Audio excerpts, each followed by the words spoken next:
তো হ্যালো সবাইকে। তো আমি এখানে কয়েকটা ব্রাইডাল ডিজাইন করেছি। তো তোমরা তো যারা আমার ভিডিও দেখো তারা তো অবশ্যই জানবে যে আমি মেহেন্দি শিখছি। তো আমি এখানে কয়েকটা ব্রাইডাল ডিজাইন করেছি। তোমরা কমেন্টে জানাবে যে কোন ডিজাইনটা সবথেকে বেশি ভালো লেগেছে। তো এটা আমি ফার্স্ট করেছিলাম ব্রাইডাল ডিজাইন। ফার্স্ট বলতে মানে যখন একদম আরম্ভ করি ব্রাইডালের উপরে তখন এটা করেছিলাম। তারপরে করেছিলাম এটা, তারপরে করেছিলাম এটা, তারপরে হচ্ছে এটা করেছিলাম। এটা বকুল বিবাদীর কাছে অনেক বকান খেয়ে করেছি আমি, কারণ সময়ের অভাবে করে উঠতে পারছিলাম না।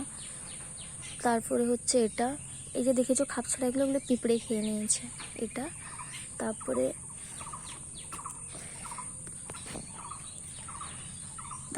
এটা, জানি অনেক ভুল ত্রুটি আছে, ভুল ত্রুটি তো থাকবেই। তারপরে হচ্ছে ফাইনাল, এটা একদম সবার লাস্টে করেছি। তো আমার আগের থেকে এটা ভালো হয়েছে না খারাপ হয়েছে তোমরা অবশ্যই কমেন্টে জানাতে ভুলবে না। আর বকুল প্রিয়াদি তুমিও অবশ্যই বলবে কমেন্টে যে কেমন হয়েছে।